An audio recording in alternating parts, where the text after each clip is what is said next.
Hi everyone, how you doing? Jonathan Lipp here from the Big Apple Film Festival. We are very excited. We have our Women's Filmmaker Showcase coming up at the SVA Theatre on 23rd Street right here in New York City on Friday, January 19th and Saturday, January 20th. And one of our feature films that are screening at our event is the film 20 Weeks, which had its world premiere at the Los Angeles Film Festival last June, and will now be having its New York City premiere right here in the Big Apple. So we are here with Amir Arison, hello, one of the stars of 20 Weeks, along with Anna Margaret Hollyman, who Amir is in the film with, and the film is directed by Leena Pendharkar and produced by Jane Kelly Kosek. That's right. And so welcome, Amir. Welcome. Good to be here. Thank you for having me. Yes, definitely. Thanks for having the film. Definitely, yeah. We're very excited about it. This is an amazing, amazing film. Very relatable, I think, for many, many people. So congratulations on a wonderful film. I appreciate that. So if you can tell us about the film, 20 Weeks. What it's like, the basic premise? Yeah, the premise of the film. Sure. So it's a personal story to our writer-director. It's not an exact story of what happened to her, but inspired by similar events with maybe slightly different outcomes, but I'm off topic. Leena wrote and directed this movie about a couple, and it's really just focused on a couple's relationships and all the ins and outs and intricacies and personal dynamics that you may not see or really often get to see sort of in any medium. They're dealing with a pregnancy, and then quickly on, early in the film, you see them at the 20-week scan. There is something wrong with the baby in utero, and then the impact that has on the relationship. So it's a love story and about a couple with sort of the backdrop of the medical and also legal, to a certain extent, issues that are related to sort of a problematic pregnancy. And when you first met Leena, how did you get involved with the script to begin with? How did you meet Leena, and what first got you interested in wanting to be a part of the film? I got a text.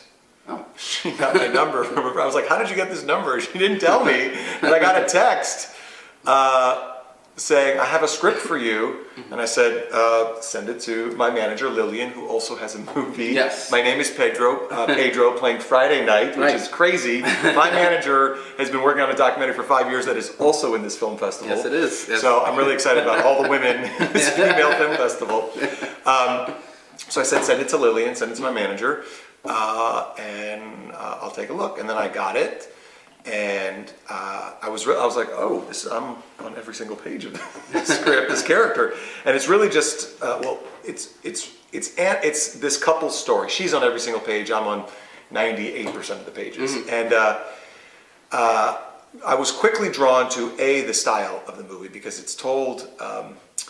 Not in linear fashion, but in sort of an emotional, organic, linear fashion, if that makes sense. What happens is it takes place, I guess, over the course of, I want to say about, give or take, a year. But what happens is you're jumping back and forth in time. So early on, you see them at the height of their relationship when they're totally in love, and then it jumps ahead in time to, let's say, 6-8 months later, when we're at the 20-week scan with the baby. And then it jumps back to our relationship, should they or shouldn't they get married, and he wants a kid and she's not ready, and then you jump back to the follow-up of the 20-week scan. And then so the movie jumps like that. It's really elegantly crafted by Leena, right on the page. Have you seen the film Peter and Vandy with Jason Ritter? It's very similar, where there's no pregnancy involved like that, but it's a relationship, and it sort of jumps around time periods. Really? Yeah. Like 2 time periods, or it's like 3 or 4. It sort of jumps around, and it just reminded me the structure of it is similar. But of course, with your film, you've got the pregnancy part of it. I thought it was an original thing. Oh man, no! I have to see Peter Van. I love Jason Ritter. Actually, I'm a big fan of his. Yeah. But also just with the structure of that. First of all, they were really good. I mean, she had an amazing DP, Daoud Sani, and she's worked with him before.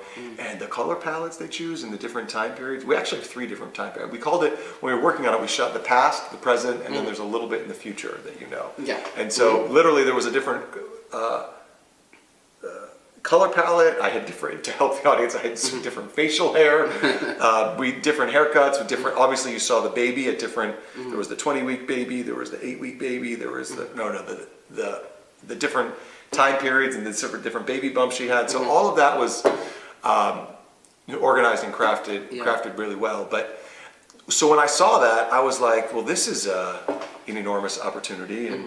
And so, you know, I remember building this timeline that was like this, because I'm getting esoteric here, but so I had the timeline of the film and what the audience digests, but I also had, if I just wanted to ride the timeline of, I would go like this and like this to see the exact timeline of the relationship.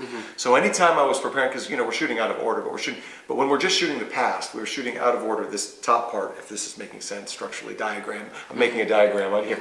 Let's get some graphics. And I would look and see what the next scene was in the scene that preceded that scene in the film. And I mean, I know it might have changed in the editing. So just to kind of highlight where we're coming from, where we're going in the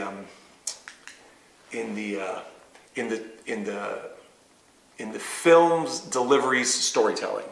However, of course, which is takes utmost precedent is where my character is in the story, in that past. So almost like the filmmaker in me had to know where the film was, but the character was only fully entrenched in that moment, obviously not knowing where we're going. Yeah.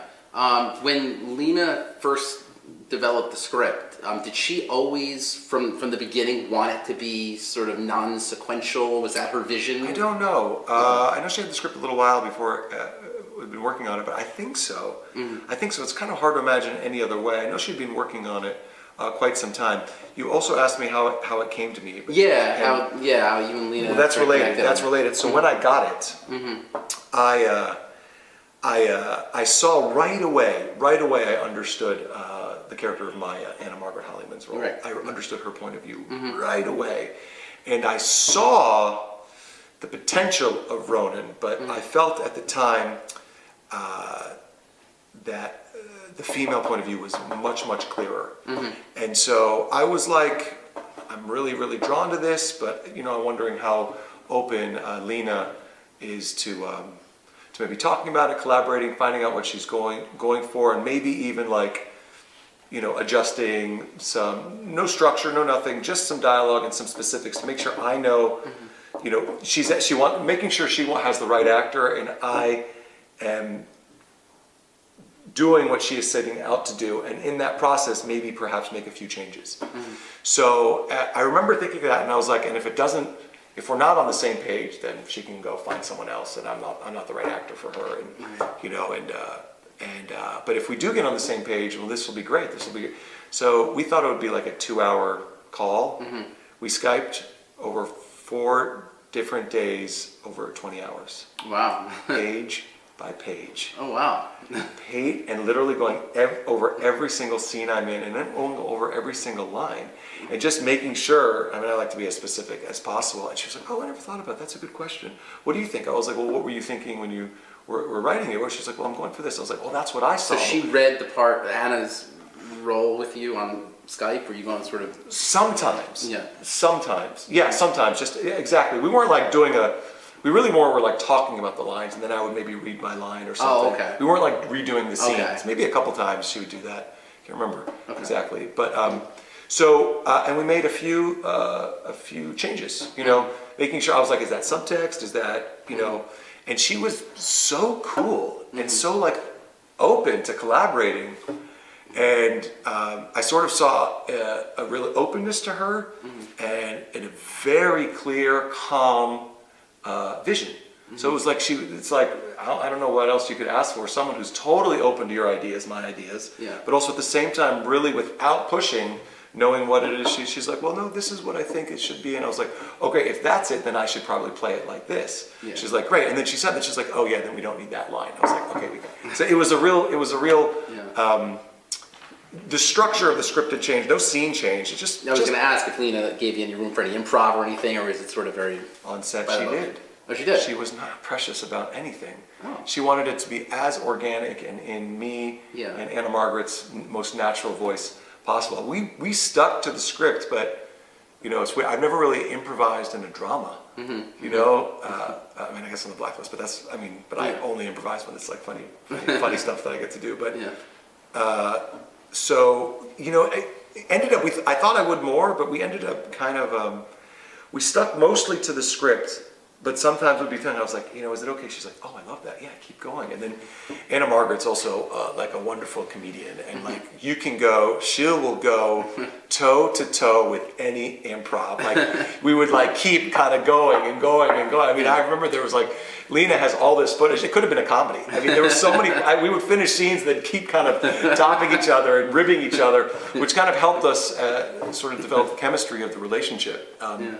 Quickly, but yes, we improvised a little. Leena again was she was like, that's great. And a couple times she was like, oh, I like what you guys said here. Can we get some more takes of that? Or you know, I was like, I would always go to her. I was like, all right, so I'm trying different things. Which is this most important? And she's like, yeah, keep that. And so it was, and she said this too, and I said this too. So once we got on day one of production, we were in lockstep. We've already had me and her had 20 hours of rehearsal. Right. So we were like, right away we'd start the scene, and she's, you know, it's great, especially on a sort of low budget movie where there's not a lot of time. Yeah. I mean, we literally didn't have to like, it was like, oh yeah, remember when we talked about that? It was like right away. There was no confusion. It was like, we were like soldiers walking together in lockstep. Your chemistry, I mean, you and Anna Margaret together on screen were, you know, perfect. I mean, I thank my lucky stars. Great performances. Had you known her before? Have you guys ever worked together? You know what's funny is we had both been in a movie called Before the Sun Explodes, an indie movie that premiered at South by Southwest a year prior to filming that.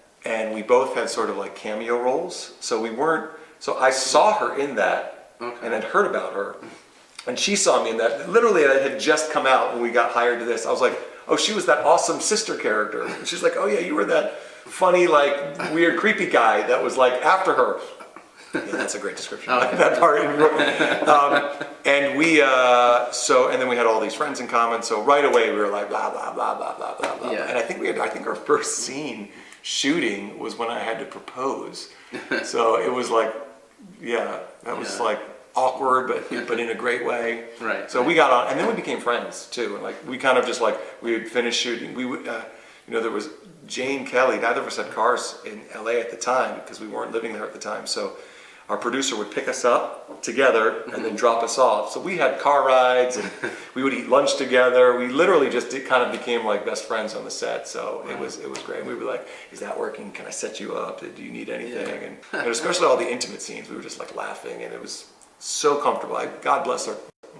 Anna Margaret she's a gift. And Anna Margaret Hollyman's short film Maud is actually premiering at the Sundance Film Festival this weekend. Yeah, which is why she can't be at the Big Apple Film Festival. I wish she could be, dude. She can do anything. She can do comedy, drama. Yeah, she's smart. She's great. And I was also want to ask about the shooting time. How long was the was the shoot for? I want to say like 20 or 21 days. Okay. So we did 6 days a week. It was like a SAG budget.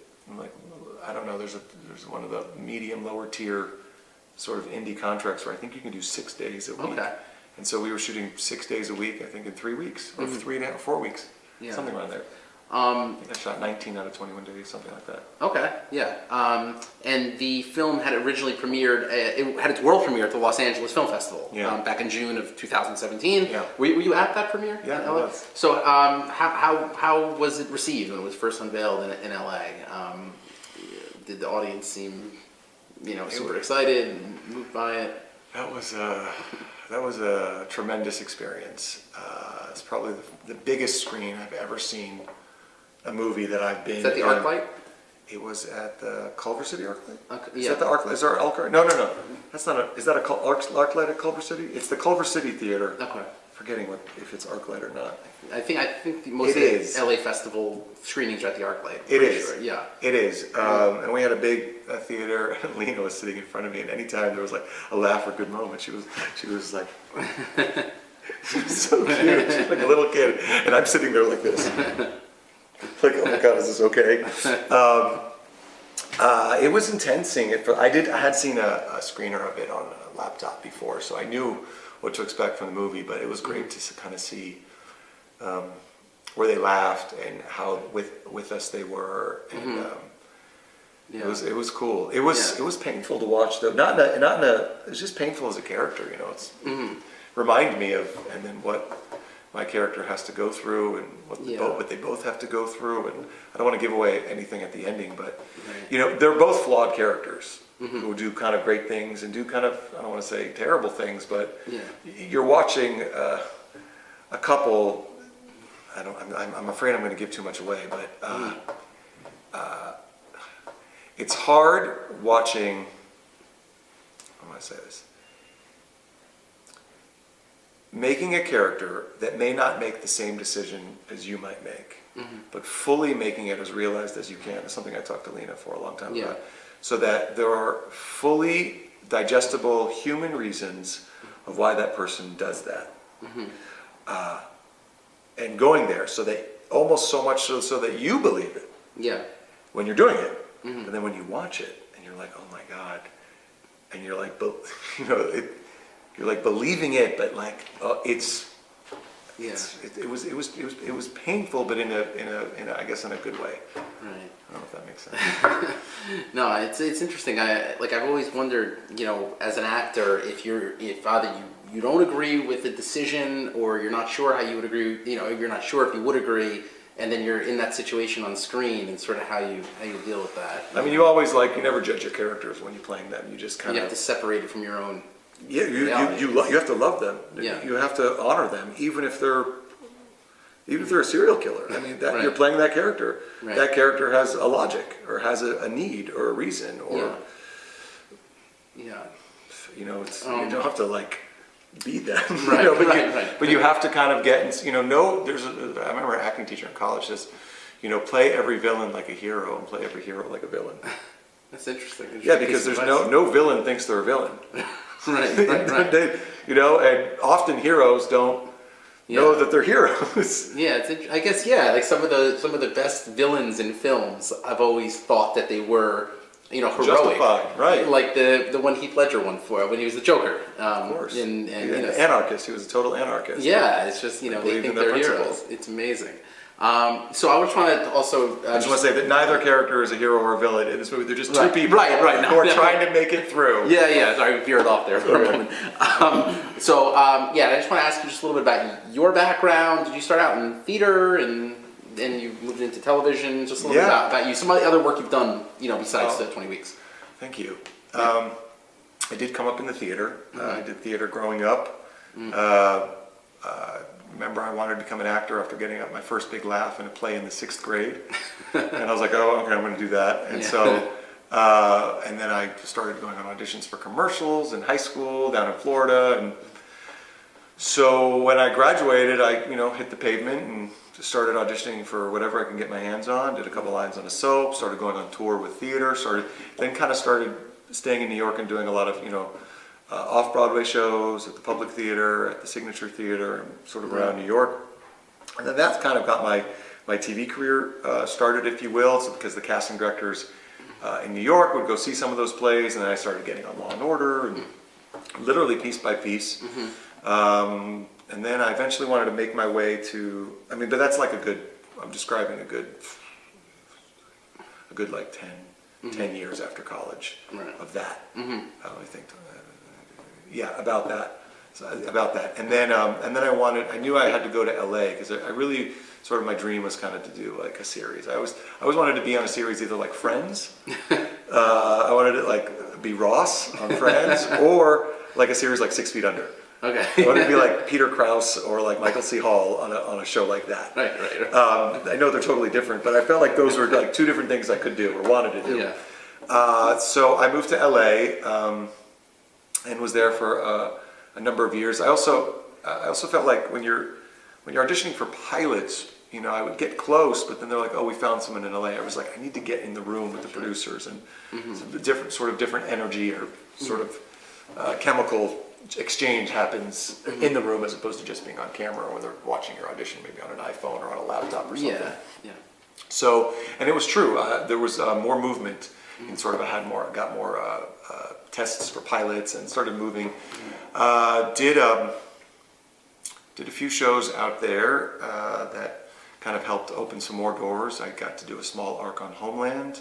I did an episode of American Horror Story in season 1. I did those before they had come out, so I had no idea that they were just gigs like any other gig. You never know what will be seen or what won't be seen. Right. Those opened some more doors, and then I got this little recurring role on Girls with Leena Pendharkar, which brought me back to New York to shoot that. And while I was shooting that, I booked this one episode of The Blacklist, which was shooting in New York, and I was like about to get on a plane. It wasn't even much of a part. Went back, then they were like, oh, they're having your character come back.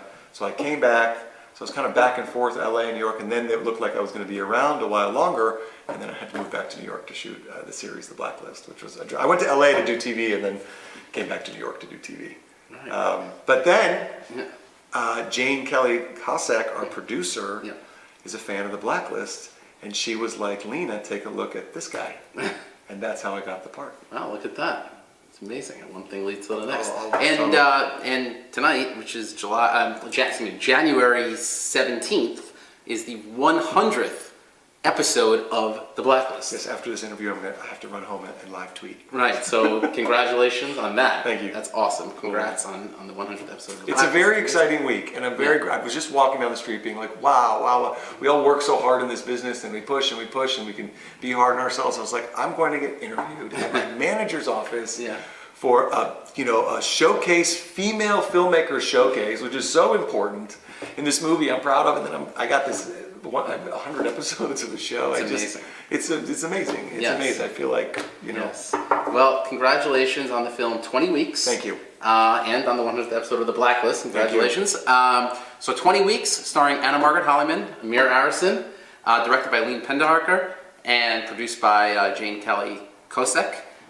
Thank you so much. Written and directed by Leena. Oh, sorry, written and directed by Leena Pendharkar. There's also a number of other, I want to give a shout out to Sujata Day. She plays her best friend. There's two really key supporting roles, Sujata and Michelle. I hope I don't mess up her last name, Michelle Klushik. Don't forgive me, Michelle. She plays our doctor, the gynecologist. And the diversity in film. Yes, so definitely. All the supporting actresses, Leena. It's a good movie for. Yes. I want to say one more thing. Totally. Am I taking too long? Not at all. I want to say one more thing. This really flattered me. Leena said, I said, well, why did you don't watch Blacklist? She goes, no, well, I looked at different tapes and and I really liked your work. But she goes, I really wanted a leading man that we don't normally get to see as a leading man. That's great. I was like, that's so nice. Yeah, it's quite an honor. Yeah, and it's my first leading man role in a movie. I've done them on theater, and I've done it a bunch in theater.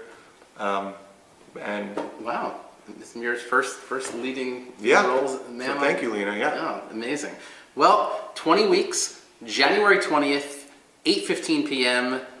SVA Theatre, 23rd Street in New York City. Big Apple Film Festival, Women's Filmmaker Showcase. Amir Arison. Be there. Yes. You'll be there. I'll totally be there. Jane will be there. Yes. Leena will be there. Will be there. My mom will be there. His mom will be there. Great. Awesome. It'll be. Lillian will be there. Yes, Lillian will be there. The director of My Name Is Pedro. Right. Which is Friday night. Yes, Friday. That's Friday night at 6:30. Is our opening documentary. So, Amir, thank you so much. Thank you so much. We look forward to the screening. Yeah, it's awesome. New York City premiere of 20 Weeks. Thank you so much. Thank you. All right.